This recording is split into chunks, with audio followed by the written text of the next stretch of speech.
ഈ വീഡിയോയിൽ പറയുന്നത് എങ്ങനെ ടെസ്റ്റ് മേക്കർ ആപ്പിൽ ചോദ്യങ്ങൾ പ്രാക്ടീസ് ചെയ്ത് പഠിക്കാം.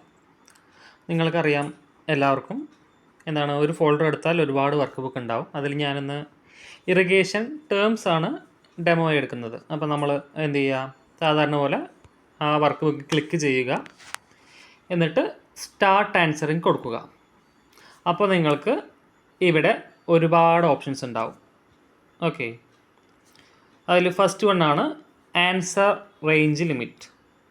ആൻസർ റേഞ്ച് ലിമിറ്റ് എന്തെന്ന് പറഞ്ഞാൽ നിങ്ങൾക്ക് 1 മുതൽ 51 വരെയുള്ളതിൽ എത്ര ചോദ്യങ്ങൾ വരണം. ചിലപ്പോൾ നിങ്ങൾക്ക് 1 മുതൽ 20 വരെയുള്ള ചോദ്യങ്ങൾ വന്നാൽ മതി, അല്ലെങ്കിൽ 1 മുതൽ 30 വരെയുള്ള ചോദ്യങ്ങൾ വന്നാൽ മതി. അങ്ങനെ ലിമിറ്റ് ചെയ്യാൻ വേണ്ടിയാണ് എന്ത്, ആൻസർ റേഞ്ച് ലിമിറ്റ്. കൂടാതെ അതിൽ സ്റ്റാർട്ട് എൻഡ് ലിമിറ്റ് പറഞ്ഞ ഓപ്ഷൻ ഉണ്ട്. ഈ ലിമിറ്റ് എന്ന ഓപ്ഷനിൽ എന്താണെന്ന് പറഞ്ഞാൽ നിങ്ങൾക്ക് 1 മുതൽ 51 വരെയുള്ള ചോദ്യങ്ങളിൽ എത്ര ചോദ്യം, ഇപ്പോൾ എനിക്ക് 35 ചോദ്യം മതിയെങ്കിൽ 35 സെലക്ട് ചെയ്താൽ ഈ 51 ചോദ്യങ്ങളിൽ 35 ചോദ്യം എന്തായി വരും, സെലക്ട് ചെയ്ത് വരും. അത് നമ്മൾ സെലക്ട് ചെയ്യുന്നല്ല, ആപ്പ് ഓട്ടോമാറ്റിക്കലി സോർട്ട് ചെയ്ത് തരുന്നതാണ്. അതാണ് ആൻസർ റേഞ്ച് ലിമിറ്റ്. ഇനി ഫിൽട്ടർ ഓപ്ഷൻ എന്താണെന്ന് പറഞ്ഞാൽ നിങ്ങൾക്ക് ഏത് ചോദ്യങ്ങളാണ് വരേണ്ടത്.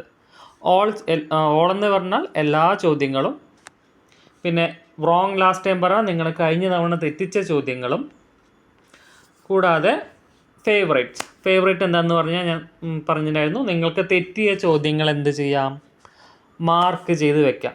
അപ്പോൾ തെറ്റിയ ചോദ്യങ്ങൾ മാർക്ക് ചെയ്തത് മാത്രം ചെയ്ത് നോക്കാൻ ഫേവറേറ്റ് ഓപ്ഷനും എടുക്കുക. കൂടാതെ പിന്നെ മൂന്നാമത്തെയാണ് സ്കോറിംഗ് ഓപ്ഷനിൽ ഇൻപുട്ടും ഉണ്ട്, ബൾക്കും ഉണ്ട്. എന്താണ് ഇൻപുട്ട് എന്ന് പറഞ്ഞാൽ നിങ്ങൾക്ക് ഓരോ ചോദ്യങ്ങൾ കഴിയുമ്പോഴും ആൻസർ തെറ്റാണെങ്കിൽ തെറ്റ് കാണിച്ചു തരും, ശരിയാണെങ്കിൽ ശരി കാണിച്ചു തരും. അതാണ് എന്ത്, ഇൻപുട്ട് മെത്തേഡ്. പക്ഷേ ബൾക്ക് മെത്തേഡ് എന്താണെന്ന് പറഞ്ഞാൽ നിങ്ങൾ എല്ലാ ചോദ്യങ്ങൾ ചെയ്ത് കഴിഞ്ഞതിനു ശേഷം മാത്രം ഉത്തരങ്ങൾ കാണിച്ചു തരുന്നതാണ് ബൾക്ക് മെത്തേഡ്. മനസ്സിലായെന്ന് വിചാരിക്കുന്നു. ഇനി അടുത്ത ഭാഗമാണ് ക്വസ്റ്റ്യൻ ഓർഡറിൽ റാൻഡം ഉണ്ട്, നോർമൽ ഉണ്ട്. റാൻഡം പറഞ്ഞാൽ എന്താണ്, ചോദ്യങ്ങൾ തന്നെ മിക്സായി വരിക. ഇപ്പോൾ 51 ചോദ്യങ്ങളിൽ നിന്ന് എന്ത് ചെയ്യുന്നു, ചോദ്യങ്ങൾ മിക്സായി വരുന്നു. അതിനാണ് എന്ത് പറയുക, റാൻഡം ഓർഡർ എന്ന് പറയുക. നോർമൽ ഓർഡർ എന്ന് പറഞ്ഞാൽ എന്താണോ ആപ്പിലുള്ള ഓർഡർ, ആ ഓർഡറിൽ തന്നെ വരുന്നത്. പിന്നെ ആക്യുറസി അതൊക്കെ പ്രീമിയം മെമ്പേഴ്സിന് മാത്രമേ പറ്റുള്ളൂ.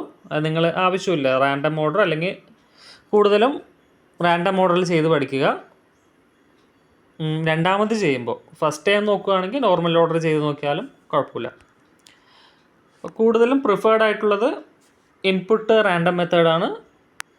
പിന്നെ ഫേവറേറ്റ്സ് അതെന്താണെന്ന് മനസ്സിലാക്കി വയ്ക്കുക. ഇങ്ങനെയൊക്കെ ചെയ്യുമ്പോഴും നിങ്ങൾക്ക് ചിലപ്പോൾ സ്റ്റാർട്ട് ആൻസറിങ് കൊടുക്കുമ്പോൾ ഈ മെനു വരണമെന്നില്ല. അപ്പോൾ ഈ മെനു വരുന്നതിന് എന്താ ചെയ്യേണ്ടതെന്ന് പറഞ്ഞാൽ, സെറ്റിങ്സ്, ഈ ബോട്ടം റൈറ്റ് കോർണറിൽ കാണുന്ന സെറ്റിങ്സ് കാണുന്നുണ്ടെന്ന് വിചാരിക്കുന്നു, അതിൽ പോവുക. ഏറ്റവും താഴേക്ക് എന്ത് ചെയ്യുക, സ്ക്രോൾ ചെയ്യുക. അപ്പോൾ കാണുന്നുണ്ടാവും. നിങ്ങൾക്ക് സൗണ്ട് ഓപ്ഷൻ വേണമെങ്കിൽ എന്ത് ചെയ്യാം, എനേബിൾ ചെയ്യാം, ഡിസേബിൾ ചെയ്യാം. അതിൽ ആൻസർ സെറ്റിംഗ് ഡീറ്റെയിൽ, അതിൽ show setting dialogue before answering എന്ത് ചെയ്യുക, ഓൺ ചെയ്ത് കൊടുക്കുക. നിങ്ങളത് ഓഫ് ചെയ്ത് കിടക്കുകയാണെങ്കിൽ നിങ്ങൾക്കൊരു വർക്ക് ബുക്ക് ആൻസർ ചെയ്യുന്നതിന് മുമ്പ് ഞാൻ നേരത്തെ കാണിച്ച എന്ത് വരില്ല, സെറ്റിങ്സ് ഡയലോഗ് ബോക്സ് വരില്ല. ഓക്കെ. കൂടാതെ ഇവിടെ എക്സ്പ്ലനേഷൻ പറഞ്ഞൊരു ചോദ്യമുണ്ട്. എക്സ്പ്ലനേഷൻ പറഞ്ഞാൽ എന്താണ്, ഓൾവേസ് ഷോ. ഇതെന്താണെന്ന് പറഞ്ഞാൽ നമ്മൾ ചിലപ്പോൾ ഉത്തരം തെറ്റിയാലും ശരിയായാലും എന്ത് കാണിക്കും, എക്സ്പ്ലനേഷൻ കാണിക്കും. പക്ഷേ ചില കേസസ് നമ്മളിപ്പോൾ ഷോ ഓൺലി വെൻ ഇൻകറക്റ്റ് കൊടുത്താൽ നമ്മൾ ഉത്തരം തെറ്റിച്ചാൽ മാത്രമേ എക്സ്പ്ലനേഷൻ കാണിച്ചു തരുള്ളൂ. ഓക്കെ, കാര്യം മനസ്സിലായെന്ന് വിചാരിക്കുന്നു. ഇതാണ് നമ്മൾ ചെയ്യേണ്ട ബേസിക് സെറ്റിങ്സ്. ഈ ഫേവറേറ്റ് ഓപ്ഷൻ എപ്പോഴും ഉപയോഗിക്കുന്നത് പറഞ്ഞാൽ നമ്മൾക്ക് അറിയാത്ത ചോദ്യം, ഞാനിപ്പോൾ അറിയാത്ത ഒരു 4 ചോദ്യം ഞാൻ മാർക്ക് ചെയ്ത് വെച്ചു. ഇങ്ങനെയല്ല, എനിക്ക് റാൻഡമായിട്ട് ഞാൻ ചെയ്ത് നോക്കിയപ്പോൾ തെറ്റ് ചെയ്തായിരുന്നു. അപ്പം നമ്മൾ പിന്നീട് വന്ന് നോക്കുകയാണെങ്കിൽ, ഞാൻ വീണ്ടും ഇതിൽ വന്നു, സ്റ്റാർട്ട് ആൻസറും കൊടുത്തു, ഞാൻ വന്നിട്ട് ഫേവറേറ്റ് ഓപ്ഷൻ കൊടുത്തു. ഈ ഫേവറേറ്റ് ഓപ്ഷൻ കൊടുത്താൽ ഞാൻ അറിയാത്തത് മാർക്ക് ചെയ്ത് വെച്ച ചോദ്യങ്ങൾ മാത്രമേ എന്ത് വരുള്ളൂ, ആൻസറായിട്ട് വരുള്ളൂ. ആ 5 ചോദ്യങ്ങൾ മാത്രമേ എന്ത് വരുള്ളൂ, താഴെ നോക്കിയാൽ മനസ്സിലാവും, 1 to 5 ആ 5 ചോദ്യം മാത്രമേ എന്തായി വരുള്ളൂ. ഇത് നിങ്ങൾക്ക്